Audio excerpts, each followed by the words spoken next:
মাত্র একটা নিয়মে কি যাবতীয় রচনা লেখা সম্ভব? উত্তর হচ্ছে হ্যাঁ সম্ভব, বাট সেক্ষেত্রে একটা ছোট্ট শর্ত মানতে হবে। সেটা হলো এই ভিডিও শুরু থেকে শেষ পর্যন্ত দেখতে হবে, কারণ এই ভিডিওতে আজকে আমরা এমন নিয়ম শেখাবো যার মাধ্যমে যে কোনো প্রকার রচনা তুমি লিখতে পারবা। নাম্বার 1। নাম্বার 2, রচনা কিন্তু খালি খাতা ভরে লিখলেই হয় না, রচনার স্ট্রাকচারও থাকে, সে স্ট্রাকচার ওয়াইজ লিখতে হবে। এই জিনিসটা আজকে ক্লাস শিখাবো। অ্যান্ড নাম্বার 3, যেটা সবচেয়ে বেশি ইম্পর্টেন্ট এই ক্লাসে, সেটা হচ্ছে আজকে আমি তোমাদের রচনার এমন একটা সাজেশন দিব যে সাজেশনে 12টা রচনার একটা প্যাকেজ থাকবে, যে প্যাকেজটা এতটাই বুলেট প্রুফ, এতটাই পারফেক্ট, যেটা যারা পড়ে যাবা সেটার বাইরে প্রশ্ন হওয়ার সম্ভাবনা মাত্র 0.5%। তার মানে বুঝতেই পারছো এটা বুলেট প্রুফ ওয়ানসার সাজেশন নিয়ে চলে আসছে এই ক্লাসে। তাহলে চলো দেরি না করে এখনই শুরু করি। ওকে স্টুডেন্ট, আজকের আমাদের এই ক্লাসে আমরা খুবই বেসিক জিনিস নিয়ে কথাবার্তা বলবো। ইনিশিয়ালি প্রথমত আমরা দেখবো রচনা লেখার নিয়ম। এই যে বাবারা রচনা লেখার নিয়ম রয়েছে, এই রচনা লেখার নিয়ম দিয়ে আমরা হাজারটা রচনা কিন্তু খুব সহজেই লিখতে পারবো, এবং আমাদের এই নিয়ম শেখার মাধ্যমে রচনার যে পূর্ণাঙ্গ 20 মার্ক আছে, 20-এর মধ্যে অ্যাটলিস্ট আমরা 17 থেকে 18 মার্ক কিন্তু এনশিওর করতে পারছি। তো এটা তোমাদের মাথায় রাখতে হবে, নাম্বার 1।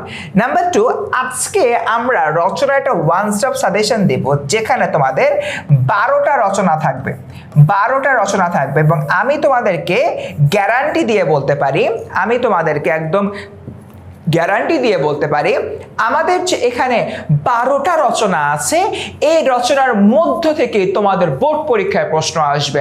তো তোমরা সামনে যে যে পরীক্ষা দাও না কেন, সেই পরীক্ষায় এই 12টা রচনা থেকেই যে প্রশ্ন আসবে, এটা আমার গ্যারান্টি। কারণ বিগত বছরগুলোতে প্রত্যেকটা বোর্ডে একটা অথবা 2টা রচনা বাদে প্রত্যেকটা বোর্ডে এই 12টা রচনা 10 বারেরও বেশি সময় ধরে এসেছে, যেটা আজকের ক্লাসে আমি তোমাদেরকে প্রমাণ করে দেখিয়ে দিব।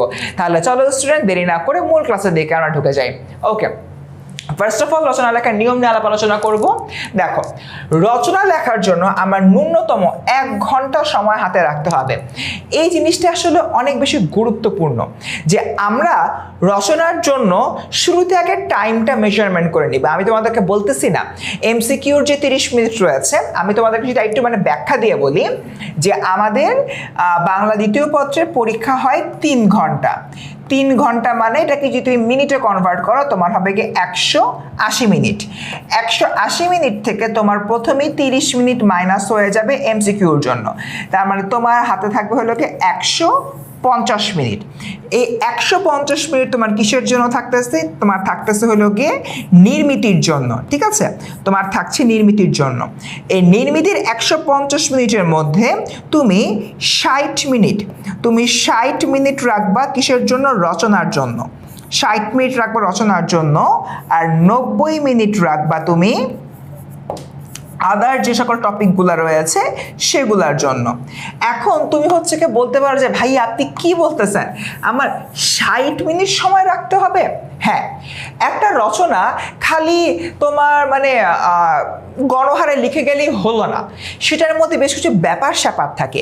ওগুলো এনশিওর করার জন্য আমার এই 60 মিনিট বা এই যে আমার 1 ঘন্টা, এই জিনিসটা অনেক বেশি ইম্পর্টেন্ট।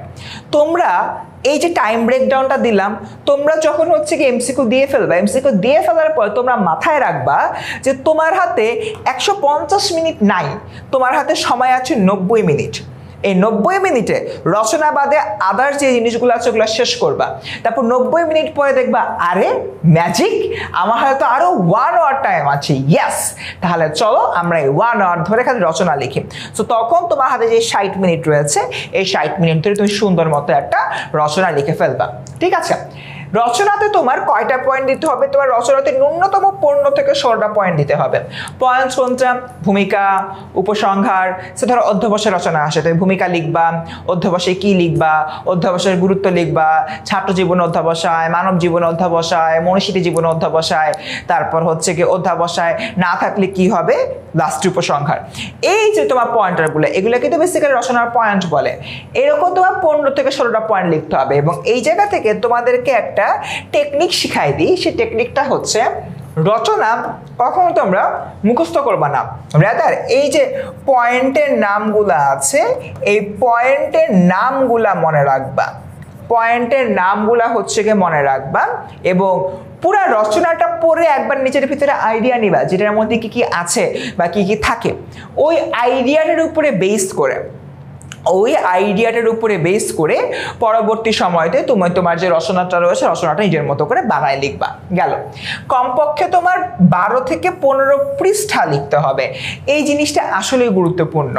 আমি অনেককে দেখি 32 পৃষ্ঠা রচনা লিখছে, অনেককে দেখি 5 পৃষ্ঠা রচনা লিখছে, 5 পৃষ্ঠার উপরে উঠতে পারে নাই। একজন লিখতেছে 32 পৃষ্ঠা, একজন লিখতেছে 5 পৃষ্ঠা।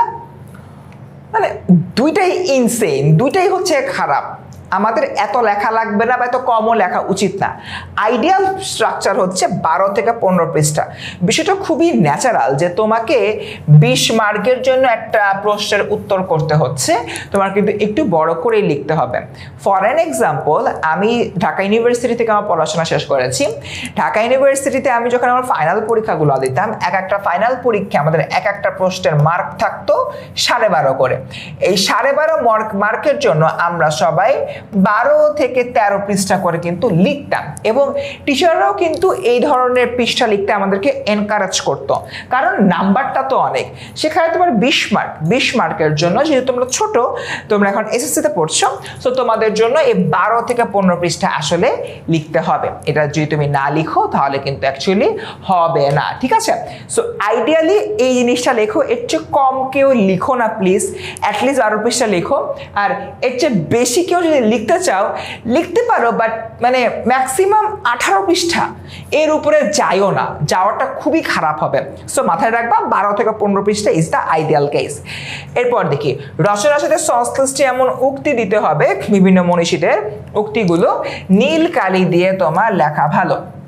এখন বাবারা একটা জিনিস একটু হচ্ছে কি মাথায় রাখতে হবে, সেটা হচ্ছে এখানে কি বোঝানো হচ্ছে।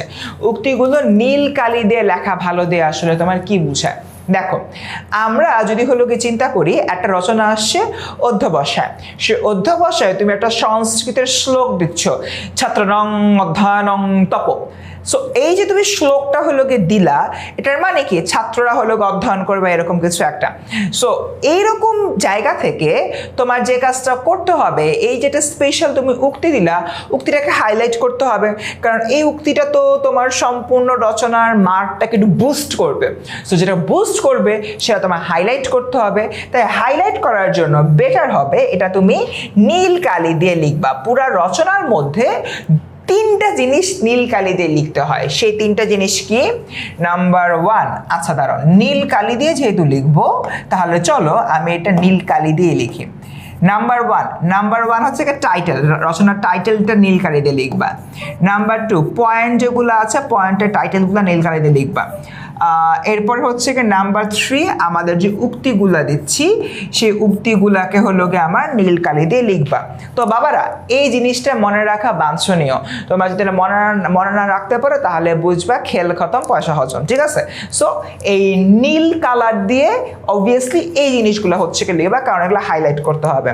ওকে, অবশ্যই রচনার পয়েন্টের নাম লিখতে হবে, ভূমিকা উপসংহার ইত্যাদি। অনেকে একটা কাজ করে পয়েন্টের নাম না লিখে প্যারা করে লিখে যায়, বাট এটা অ্যাকচুয়ালি তখন রচনা থাকে না, বুঝতে পারছো? সো আমরা অবভিয়াসলি এই কাজটা করব যে পয়েন্টের নামগুলো পয়েন্টের শুরুতে লিখবো, ভূমিকার আগে ভূমিকা লিখবো, অধ্যাবসায়ের গুরুত্বের আগে অধ্যাবসায়ের গুরুত্ব লিখবো, এরকম। আরেকটা বিষয়, আমাদের মধ্যে একটা টেন্ডেন্সি থাকে রচনা লেখার একদম শুরুতে প্রথম পৃষ্ঠাতে যত পয়েন্টগুলো লিখবা ভিতরে সবগুলো একটা লিস্ট দেয়, পয়েন্টের লিস্ট। এরকম পয়েন্টের লিস্ট দেওয়ার কোনো দরকার নেই ভাই, খামাখা সময় নষ্ট, পৃষ্ঠাও নষ্ট। তো স্টুডেন্টস মোটামুটি এতটুকুই আমাদের রচনার নিয়ম। এটা আজকের ক্লাসের প্রধান পার্টটা ছিল। এবার আমি সাজেশনের দিকে চলে যাব। রচনার নিয়মগুলো কেমন লেগেছে একটু কাইন্ডলি আমাকে জানিয়ে দাও। যদি নিয়মগুলো ভালো লেগে থাকে কমেন্টে লেখো বেস্ট। ওকে, সো স্টুডেন্ট এরপর থেকে পরবর্তীতে আগে রচনার 1 স্টেপ সাজেশন, যেটা জন্য তোমরা সবাই একদম তৃষ্ণার্ত, পিপাসার্ত, ক্ষুধার্ত ছিলে। ওকে, বাংলাদেশের প্রাকৃতিক সৌন্দর্য, জাস্ট আমি বলেছিলাম প্রত্যেকটাই 10 বারের বেশি আসে, একটা অথবা 2টা বাদে। আমি গুনি 1 2 3 4 5 6 7 8 9 10 11 12 13 14 15 16 এটা বোর্ডে এই পর্যন্ত 16 বার আসছে। পরেরটা প্রাকৃতিক দুর্যোগ 1 2 3 4 5 6 7 8 9 10 11 12 13 14 15 16 17 18 এটা তোমার 18 বার আসছে। যেই রচনাগুলো অ্যাটলিস্ট 10 বা 10 বারের অধিক সময় আসছে সেগুলো অনেক বেশি গুরুত্বপূর্ণ সকল বোর্ডের জন্য। সো এই জায়গা থেকে আমাদের বাংলাদেশের প্রাকৃতিক সৌন্দর্য এবং প্রাকৃতিক দুর্যোগ দুটোই অনেক বেশি ইম্পর্ট্যান্ট। বাট আমি তোমাদের এই ক্লাসটাকে আরেকটু লুক্রেটিভ করার জন্য আমি একটা কাজ করতেছি। সাজেশন তো রয়েছেই, সাজেশনের উপরে সাজেশন আমি ক্লাসের মধ্যে দাগাই দিচ্ছি স্টারের উপরে বেস করে। 5 স্টার মানে অনেক বেশি ইম্পর্ট্যান্ট, এরপর 4, এরপর 3, এরপর 2, এরপর 1। সো বেসিক্যালি এই দুইটা রচনার মধ্যে আমাদের যে 2 নাম্বার রচনাটা রয়েছে এটা হচ্ছে গিয়ে আমার 4 স্টার, আর যে 1 নাম্বার রচনাটা রয়েছে এটা হচ্ছে গিয়ে আমার 3 স্টার। ওকে, সো তোমরা কিন্তু সাজেশনও পাইলা 12টা রচনার, এর উপরেও আবার সাজেশন পাচ্ছ। ওরে বাবা, তোমাদের ভাগ্য, মাশাআল্লাহ। আচ্ছা, এরপর দেখি মানব কল্যাণী বিজ্ঞানের কৃষিকাজী বিজ্ঞান। এখানে একটা দেখতে পাচ্ছ মানব কল্যাণী বিজ্ঞানের মধ্যে আছে তোমার আরো কি কি, বিজ্ঞানের জয়যাত্রা, বিজ্ঞান ও যন্ত্র সভ্যতা, মানব কল্যাণী বিজ্ঞানের অবদান, এবার এদিকে আছে কৃষিক্ষেত্রে বিজ্ঞান, কৃষি উন্নয়নে বিজ্ঞান, কৃষিক্ষেত্রে বিজ্ঞানের অবদান। মানে যে নামে আসুক না কেন রচনা কিন্তু কৃষিকাজে বিজ্ঞান, রচনা কিন্তু মানব কল্যাণে বিজ্ঞান, এটা বুঝাইতে বেসিক্যালি এভাবে দিয়ে দিয়েছি। অনেক সময় দিয়ে দেয় বিজ্ঞান ও যন্ত্র সভ্যতা, প্যারা খেয়ে যাবা, তখন প্যারা খাওয়ার কোনো দরকার নাই, ঠিক আছে, একই জিনিস। সো এই যে দুইটা রচনা, এই দুইটা রচনা আজীবন 5 স্টার, ঠিক আছে, এই দুইটা রচনা আমার আজীবন 5 স্টার। তো বাচ্চারা এটা হলো কি তোমাদের খাতার মধ্যে দাগায় ফেলো, এটা মাথায় রাখতে হবে।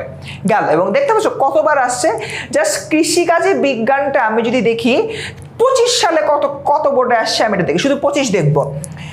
1 2 তারপর হচ্ছে কি 3, তারপর হচ্ছে কি 4 5 6 7, শুধুমাত্র 2025 সালে এটা তোমার 7 বার আসছে।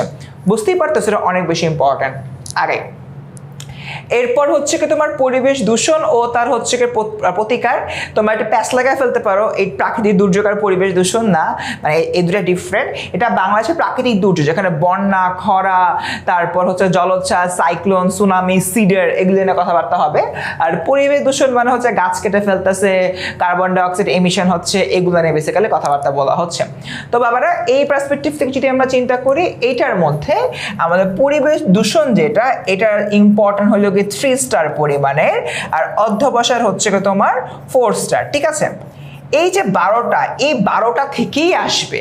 12টার মধ্যে কোনটা আসার সম্ভাবনা সবচেয়ে বেশি সেটা বেসিক্যালি আমি স্টার দিয়ে ব্যাখ্যা করতেছি। শ্রমের মূল্য, এটা অ্যাকচুয়ালি খুবই এভারেজ একটা তোমার রচনা, এটাকে আমি 2 স্টার দিয়ে রাখতে পারি, বাট এটা কিন্তু বিভিন্ন সময় বোর্ডে আসে। একদম লেটেস্ট যদি হলো গিয়ে আমি চিন্তা করি, তোমার হচ্ছে গিয়ে রাজশাহী বোর্ড 2020 সালে হলো এটা আসছিল, একদম লেটেস্ট। সো এরপর শৃঙ্খলা ও নিয়মানুবর্তিতা, এটাও হচ্ছে আমরা 2 স্টার ক্যাটাগরিতে ফেলতে পারি। But then again comes this, অর্থাৎ মাদকাসক্তি ও তার প্রতিকার, এটা কিন্তু আমাদের অবশ্যই 5 স্টার ম্যাটেরিয়াল। এটা কি 5 স্টার ম্যাটেরিয়াল? তার কারণটা কি জানো? আমাদের প্রত্যেকটা বোর্ডে এটা হলো গিয়ে আসে নাম্বার 1 এবং নাম্বার 2, এটা দিয়ে এক প্রকার সোশ্যাল অ্যাওয়ারনেস ক্রিয়েট করে, ঠিক আছে। এই সোশ্যাল অ্যাওয়ারনেস ক্রিয়েট করার জায়গা থেকে এটাকে আমরা 5 স্টার দিতে পারছি। 10 নাম্বার জাতি গঠনে নারী সমাজের ভূমিকা, এটার গুরুত্ব হচ্ছে কি তোমার সাজেশনের উপরে, সাজেশনের পার্সপেক্টিভ থেকে 4 স্টার। অ্যান্ড স্বদেশ প্রেম, এটা হচ্ছে কি তোমার অবভিয়াসলি 5 স্টার। বর্তমান প্রেক্ষাপটে আমরা যদি চিন্তা করি, স্বদেশ প্রেম এবং জাতীয় জীবন রহস্যময়ের গুরুত্ব অনেক বেশি important. Last but not the least, সময়ানুবর্তিতা। সময়ানুবর্তিতা এমন একটা রচনা, এটা শুধুমাত্র রিসেন্ট টাইমে সবচেয়ে বেশি আসছে।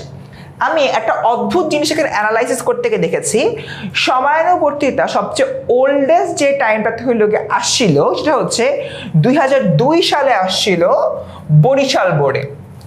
এরপরে দেখো মাঝে আর আসেই নাই, বাট 23-এ আসছে, 24-এ আসছে, 25-এ আসছে, 23-24-এ আসছে, তারপর এদিকে আবার 25-এ আসছে, 24-এ আসছে, 23-এ আসছে। মানে মোস্টলি 2023 সাল থেকে সময়ানুবর্তিতা রিপিটেডলি আসতেছে। মানে রাজশাহী বোর্ডে যেরকম 23-24-25 টানা আসছে, চট্টগ্রাম বোর্ডে 23-24-25 টানা আসছে। সো আমি মোটামুটি এতটুকু ধারণা করতে পারি এই রচনাটা পরবর্তী সময়তে 2026 সালের এসএসসি পরীক্ষা 27, 28 অ্যান্ড সো অন চলতে থাকবে। এটা কিন্তু অ্যাটলিস্ট নেক্সট কয়েক বছর রিপিটেডলি আসবে। তাই এরকম একটা জায়গা থেকে সময়ানুবর্তিতা এমন একটা রচনা যেটাকে আমি 5 স্টারের উপরে 6 স্টার দিয়ে আইডেন্টিফাই করতে চাই। তো স্টুডেন্ট, আজকের এই পুরো যে ক্লাসটা ছিল, পুরো ক্লাসে আমরা রচনা লেখার নিয়ম শিখেছি। যেই নিয়মটা শিখলে আমরা খুব সহজেই রচনাতে অ্যাটলিস্ট 17 থেকে 18 মার্ক ক্যারি করতে পারবো, এবং শুধুমাত্র তাই না, প্রপারলি গুছায় লিখতে পারবো। নাম্বার 2, আমি আজকে শিখেছি কোন টাইমের মধ্যে, কত সময়ের মধ্যে রচনা লিখতে হয়, এবং পাশাপাশি আমাদের যে অন্যান্য টপিকগুলো রয়েছে, অন্যান্য টপিকের জন্য আমার কত সময় বরাদ্দ রাখতে হয় সেই বিষয়টা। এবং লাস্টলি রচনার মধ্যে 12টা রচনার একটা ওয়ান স্টপ সাজেশন দেখেছি। শুধু তাই না, সাজেশনের উপরেও সাজেশন দেখেছি তোমার 5 স্টার, 4 স্টার, 3 স্টার, 2 স্টার করে। তো আশা করতেছি এই রচনার ভিডিওটা তোমাদের জন্য হবে একটা লাইফ সেভিয়ার। এবং প্রশ্ন করতে না, ভাই রচনা কয় পৃষ্ঠা লিখবো, কয়টা পয়েন্ট লিখবো, রচনা হচ্ছে কিভাবে লিখবো, কিভাবে লিখলে হলো 20-এর মধ্যে 18 পাবো, এই যে প্রশ্নগুলা, এই সবগুলোর প্রশ্নের সমাধান তোমরা পেয়ে গেছো। তো স্টুডেন্ট, নেক্সট কোন ভিডিও চাও জানিয়ে দাও কমেন্ট সেকশনে। অ্যান্ড ইয়েস, তোমার যদি এই ভিডিওটা ভালো লেগে থাকে এখনই সেভ করে ফেলো। দেখা হচ্ছে পরবর্তী ক্লাসে।